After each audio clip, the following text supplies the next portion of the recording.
মানে প্রত্যেকদিন খাল খাই দিচ্ছে ঠিক আছে 6 ঘন্টা পরে না এই সব মেডিসিন তো মেডিসিন খারাপ করে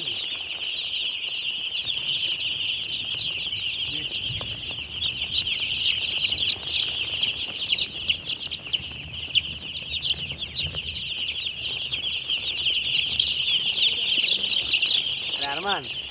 ব্লগ করতে জানা লাগে না দৈনিক আনি ভিডিও করলে ইউটিউব থেকে ইনকাম হবো এনে শুধু ভিডিও করলে গড়ে গড়ে প্রত্যেক দিন মোবাইল বেটা বাইরে লই যাবো সমস্যা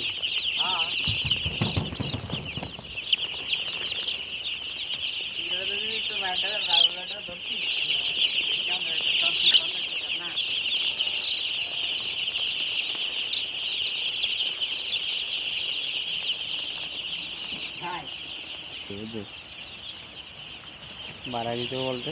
মানে স্পিড মোটে দেখি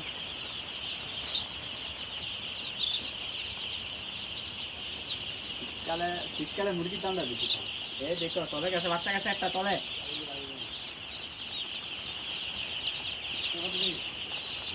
বাড়িছে তোরটা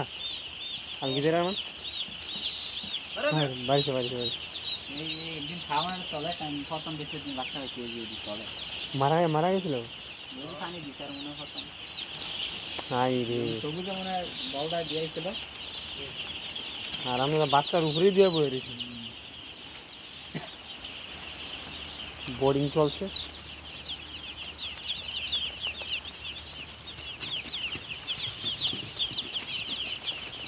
একদিন তুই এটার ব্লগ করলি আর একদিন তুই মাছেরটা করলি আরেকদিন তুই গরুরটা করলি ভাই হ্যাঁ আর হাতের জামালি এরপরে 3 দিন পরে মুখ এই যে বাড়ি